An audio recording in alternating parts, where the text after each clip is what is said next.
Irmãos, a igreja está nos lares. Olha só, a igreja começa nos lares e agora novamente a igreja está nos lares de novo, né? Eu quero que você aproveite esse tempo realmente para buscar a Deus, como você nunca buscou, você e sua família, sua esposa, seus filhos, viu? O pastor Ebinho com a família estão lá no Quênia. Lá não está tendo aula, lá está fechado também. E ele está aproveitando para ler 40 capítulos da Bíblia com a família todo dia. Como eles estão estudando inglês, eles estão ouvindo a Bíblia em inglês, né? 40 capítulos por dia. Faça isso, né? Faça isso. Leia muito a Bíblia, comente com sua esposa, seus filhos, né? Outra coisa que eu queria falar nesse momento, antes de entrar na palavra, é assim, ó. Eu não sei como você está financeiramente. Não sei se você tem comida, se você não tem comida. Se você tem água, se você não tem água. Se você tem alguma doença ou não, alguma situação de saúde na sua família. Mas eu quero dizer uma coisa para você. Você não está sozinho. Não está não. Seja o alimento, seja uma doença, seja uma situação, né? Nós temos plantão com pastores aqui na igreja,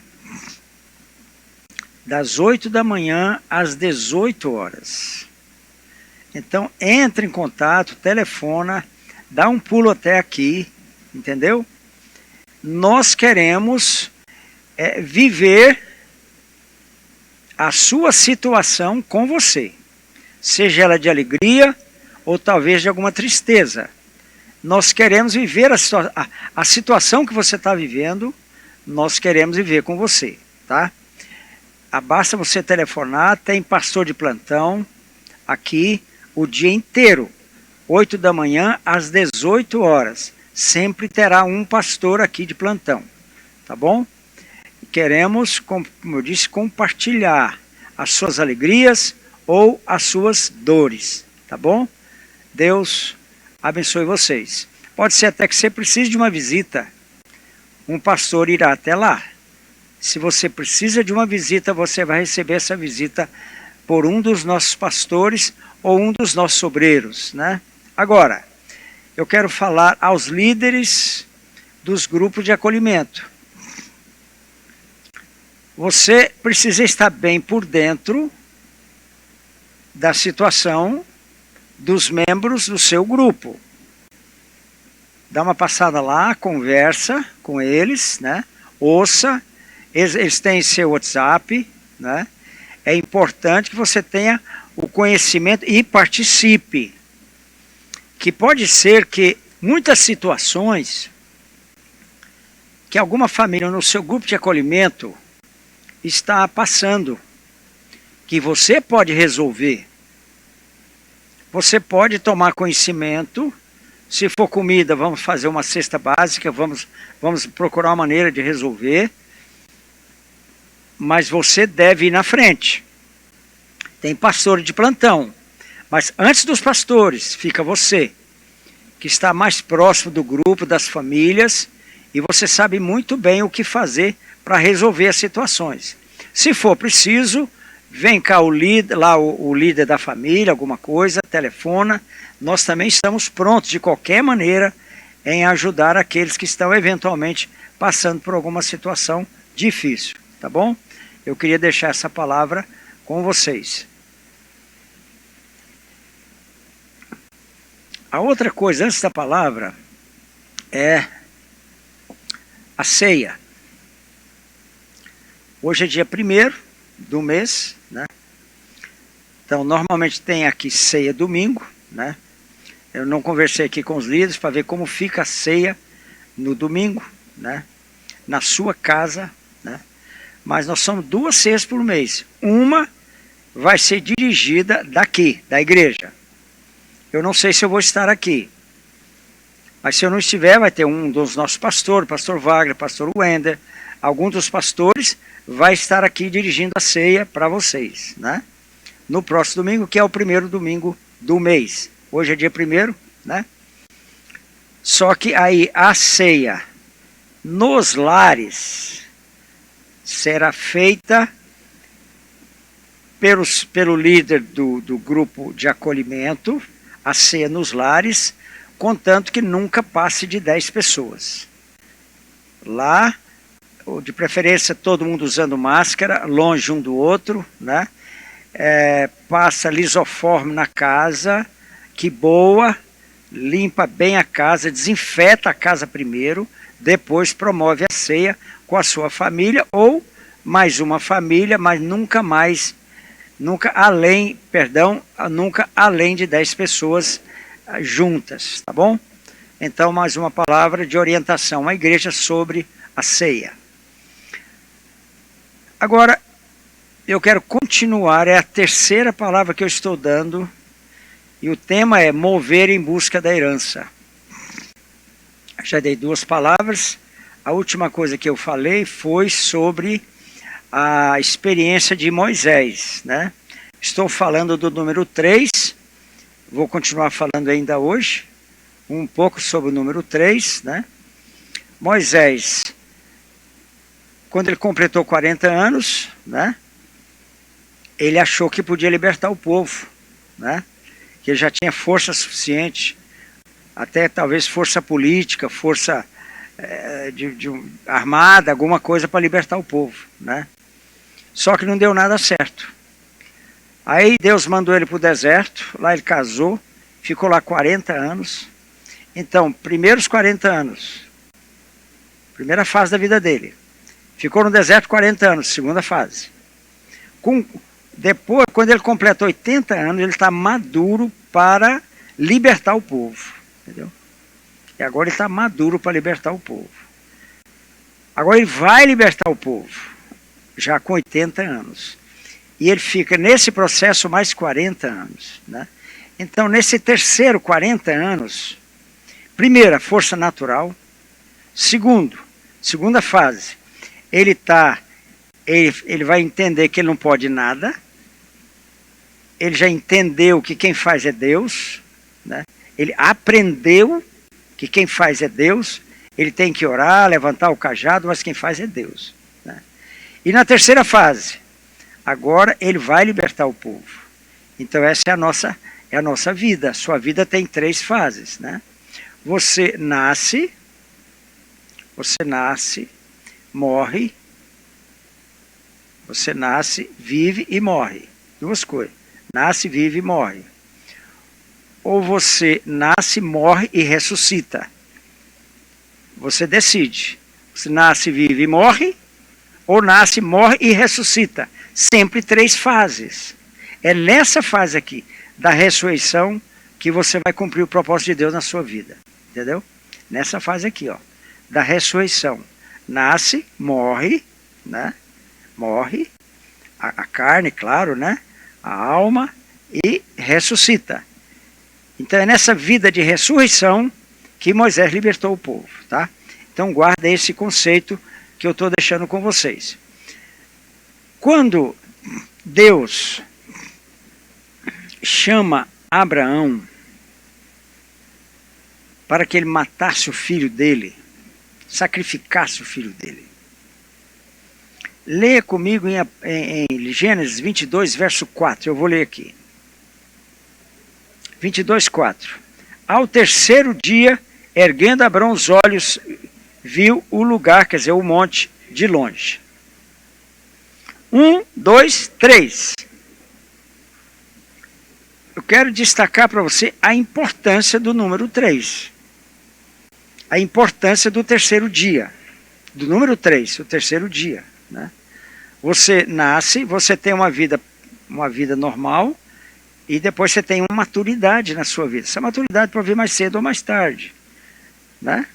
No caso aqui, Abraão estava já com com cerca de 115 anos, quando ele ofertou Isaac, mas foi no terceiro dia. Ele está com 115, 117 anos aqui, né? No terceiro dia, porque a Bíblia registra que foi no terceiro dia que ele encontrou o lugar, foi lá e sacrificou o menino. Essas três fases da nossa vida, né? Três fases. Essas três fases. Isso vale para uma igreja. Essa igreja começa agora, começou mês passado,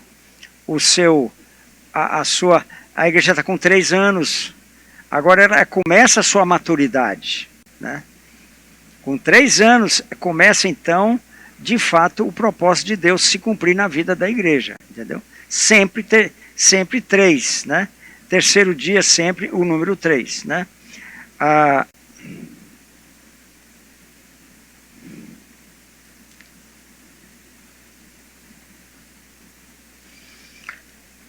Em Mateus 12, 40, não vou ler, diz que Jesus ficou 3 dias e 3 noites no coração da terra. Da mesma maneira que Jonas ficou 3 dias e 3 noites no ventre do grande peixe. Você está vendo? 3 dias e 3 noites, 3 dias e 3 noites, 3 dias. Aqui, ó. Jesus ressuscitou no terceiro dia. O terceiro dia é o dia da ressurreição. É quando você consegue alcançar o lugar santo. Mas isso eu não vou falar agora, né? Mas é sempre o número 3, sempre no terceiro dia. 3 dias e 3 noites no ventre do peixe. 3 dias e 3 noites no coração da terra. Jesus, né? Então, veja,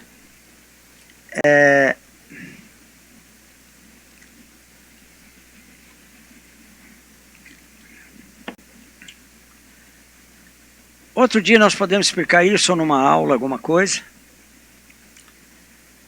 Mas guarde um ponto aqui. Jesus morreu, não foi na sexta-feira, ele morreu na quarta-feira. Ele morreu no meio da semana. Ele morreu na quarta-feira. E foi sepultado na sexta-feira. Ele foi sepultado quinta, sexta, ele morreu na quarta, não, perdão, ele foi sepultado na quarta-feira. No final, perdão. Ele foi sepultado na quarta-feira à tarde. Quinta tarde, sexta tarde, sábado. Ele ficou 3 dias completos, 3 dias e 3 noites completo, completinho, 3 dias completos, 3 noites completas, morto. Só que no começo do terceiro dia ele ressuscita. Então no começo do terceiro dia nós estamos. Nós estamos no começo do terceiro milênio. Está na hora de Jesus voltar. Está aqui em Oséias. Aqui é falar de chuva serôdia, agora não daria tempo, mas está aqui no livro de Oséias. No início do terceiro dia, Jesus volta. Nós estamos no ano 20, né? No ano 2020, perdão, ano 2020, né? Já tem 20 anos que começou o terceiro dia. Nós estamos no amanhecer, no começo do terceiro dia. Então arruma as malas, porque esse vírus que chegou agora sacudiu o mundo inteiro. Esse vírus veio da parte de Deus. Esse vírus está aqui na Bíblia. Vou mostrar para vocês.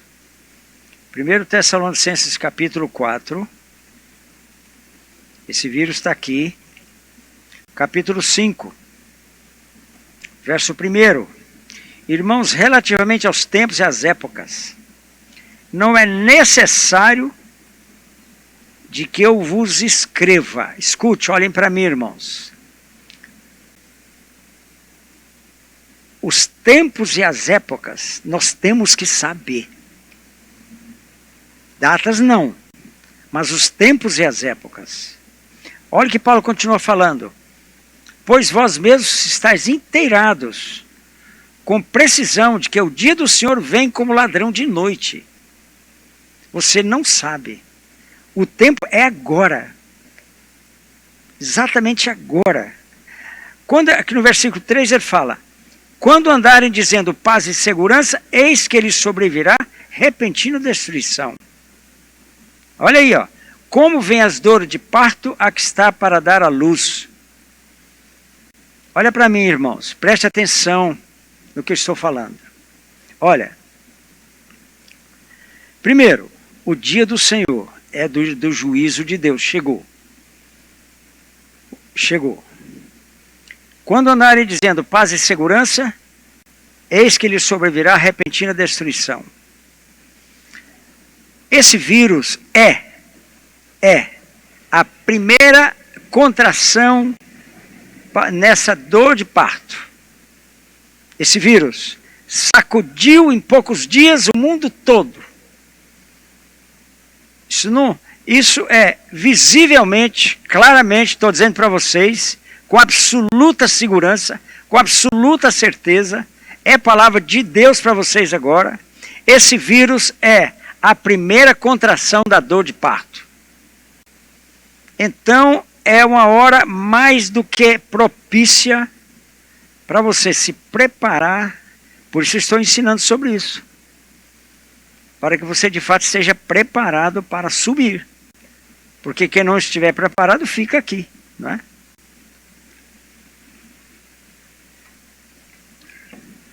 Vou deixar só essa palavra sobre isso, sobre o vírus.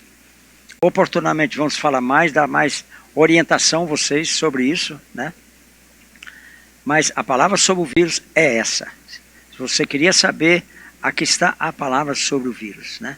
É a palavra do Senhor sobre esse vírus. É a primeira contração dessa dor de parto. Muito bem. Vamos voltar para o veio da aula propriamente.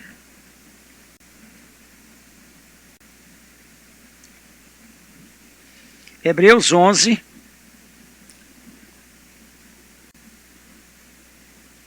Hebreus 11, versículo 8.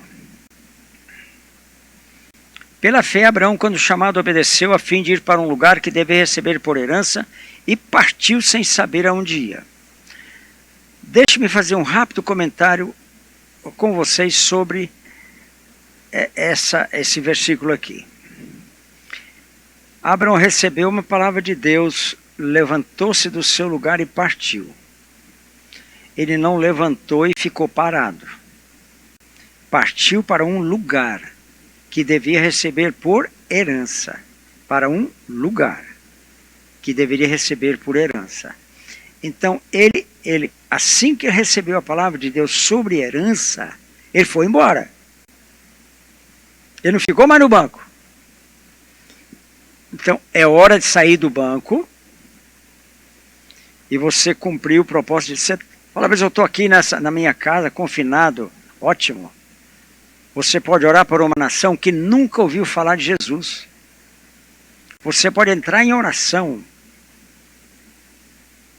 por um povo. São milhares hoje que nunca ouviu falar de Jesus. Mas você pode entrar, por exemplo, Senhor, eu quero que a minha oração agora seja depositada na minha taça lá em cima, como está lá em Apocalipse 5:8, por uma nação que eu não sei o nome, não sei a língua, nunca fui lá, mas eu quero que a minha oração alcance aquele povo. Olha o que você pode fazer aí na sua casa. Eu quero que a minha oração alcance aquele povo. Muito bem. A sua oração subiu, foi depositada lá na taça, lá em cima, né? Está lá, a favor de um povo que precisa do Evangelho. Deus sabe. No meio desse povo, que seja a religião que for, no meio desse povo, vai ter pessoas, famílias, pais de famílias, que são tementes a Deus. Isso é o Evangelho eterno, né? Vamos estar ensinando bastante aqui sobre Evangelho eterno, viu? Então, vamos ensinar sobre isso. Quando você ora por aquele povo que você não sabe a língua, não sabe quem é, não sabe nome, não sabe nada, mas lá tem pessoas tementes a Deus, sabe que tem um Deus único, um Deus do céu, que fez todas as coisas. Quando você ora, um anjo vai ser enviado por Deus, ele vai pegar a sua oração, vai descer lá naquele povo, que você não sabe quem é, e vai levar a sua mensagem ao ouvido daquele pai de família que teme a Deus, a sua mensagem de salvação pelo nome de Jesus, vai levar a sua mensagem lá. E aquela família lá estará sendo salva. Como? Pela sua oração. Através do Evangelho eterno. Quem prega o Evangelho eterno são os anjos, não são os homens. Você pode orar, mas você não pode pregar, você não vai lá. Então você pode conquistar a sua herança dessa forma. Então todo dia faça essa oração. Nós vamos estar passando para a igreja muitos povos e línguas, até o nome da língua, o tamanho do povo. Vamos estar passando isso, eu creio que até semana que vem, para toda a igreja. Se você quiser, você olha lá na lista, eu vou orar por esse povo aqui, ó, que nunca ouviu falar de Jesus, que fala essa língua aqui, né? Aí você ora em português, né? Ora na sua língua. E Deus vai levar a sua mensagem de amor, o amor dele em Cristo Jesus, para salvar alguém em algum lugar do mundo. Você percebeu a importância, irmãos, de você ter essa ambição que Abraão teve? Ele partiu. Você pode partir agora, através da sua oração. Você pode ofertar para uma nação, para missionários. Você pode... Você entende isso? A importância disso, né? Nós estamos levantando ofertas para a compra de pães na Somália. Estamos distribuindo pães lá para refugiados, crianças nos campos de refugiados. 50 centavos cada pão. Você pode começar a comprar pão para abençoar e salvar gente lá na Somália. Entendeu? 50 centavos por pão, né? Aí depois você fala com o nosso pessoal que eles vão te orientar como fazer isso. Entende? Então, o fato é que quando Abraão parte para um lugar que devia receber por herança. Esteja em mente a sua herança, não aqui, mas lá. A nossa pátria é lá em cima. Mas como alcançar essa herança? Eu estou ensinando, né? E vou continuar ensinando sobre isso, não vou me cansar de ensinar, não vou cansar de ensinar para a igreja sobre isso, né? Uma outra coisa, aqui em relação mesmo a Abraão, deixa eu continuar aqui. Pela fé peregrinou na terra da promessa, habitando em tendas. Verso 9, 11:9 de Hebreus. Então, esse peregrinar, pode ser que você não vai lá, mas você vai peregrinar através das suas orações por muitas nações. Você pode ir todo dia, através dos anjos, a um povo que nunca ouviu falar de Jesus, todo dia. Veja a seriedade e a importância disso, né? De você orar por uma nação, né?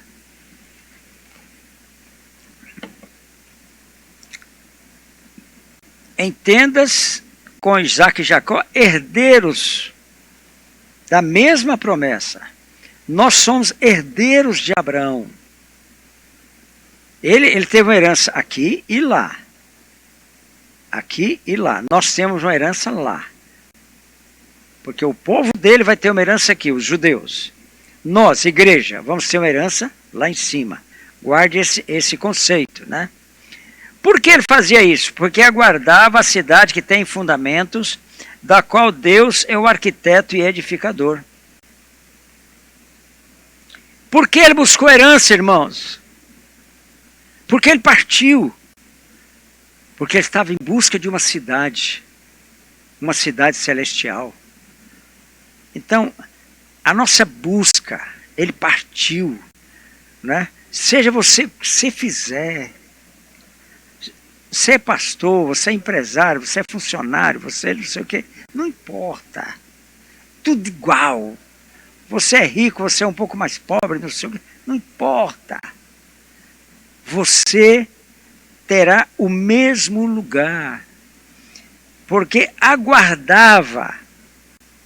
ele aguardava um lugar lá em cima, que é a cidade celestial. Olha o que fala aqui embaixo, né? O que fala aqui embaixo no verso 13. Todos esses, falando dos patriarcas, morreram na fé, sem ter obtido as promessas, vendo-as, porém, de longe, saudando-as, confessando que eram estrangeiros e peregrinos sobre a terra. Olha a visão desses, olhe bem a visão, irmãos, desses patriarcas. Não tinha Bíblia, não tinha nada. Mas eles sonhavam com uma cidade celestial, né? Viviam em tendas. Não precisa você viver num palácio. Pode você ter uma boa casa, eu tenho uma boa casa, mas não é um palácio. Mas vamos viver aqui como estrangeiros. O exemplo está aqui, irmãos. Como estrangeiros. A nossa pátria não é aqui. Somos estrangeiros aqui. Somos peregrinos aqui.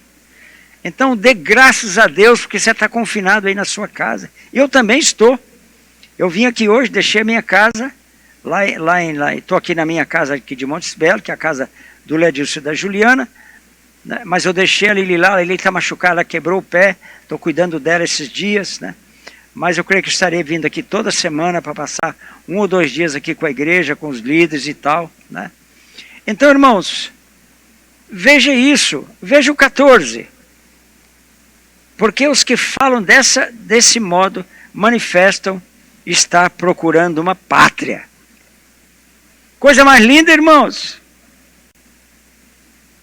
Procurando uma pátria.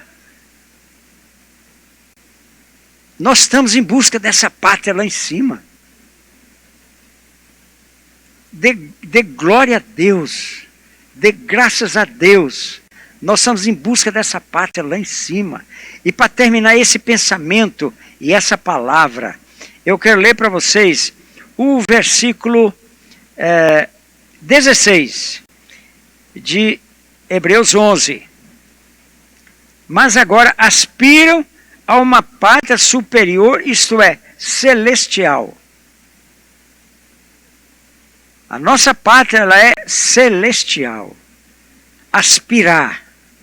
Fica aí na sua casa, faz como o Ebinho. O Ebinho lá no Quênia, lendo 40 capítulos, com ele, a esposa e 3 filhos, todo dia meditando na palavra, orando, né? Também ele está estudando inglês, mas não está tendo aula agora. Lá está fechado também, como aqui. Entende isso, irmãos? Aspiravam, estavam procurando uma pátria celestial, uma pátria superior, né? Sabe o que é aspirar? É desejar intensamente essa pátria. Essa pátria está esperando por você. Deus o abençoe e que essa palavra tenha lhe abençoado. Essa é a minha sincera oração por você nessa hora, viu? Agora uma palavra terminando sobre a oferta. A igreja precisa das suas ofertas dentro do possível, seus dízimos, né? Mesmo que seja difícil, mas pelo menos o dízimo é importante que você dê. Dê também ofertas, né? E você pode, eu estou aconselhando você fazer oferta aí. Você pode chamar o líder do seu grupo para fazer oferta. Vocês podem estar juntos, né? Mas faça a oferta toda quarta-feira, hoje é quarta, né? Toda quarta-feira e todo domingo faça uma oferta, né? E entregue aqui, porque isso vai abrir portas para você. Ah, eu tenho... Não, faça a oferta. Porque, primeiro, a obra precisa, nós temos muitos compromissos, né? Mas não é só por isso não, é mais por causa de você. Porque esse dar e dar-se-vos-á, vai acontecer um suprimento para você que talvez você nunca nem esperou aquele suprimento que veio para você, entendeu? Então não deixe de fazer oferta aí no culto da sua casa toda quarta-feira e todo domingo à noite, tá?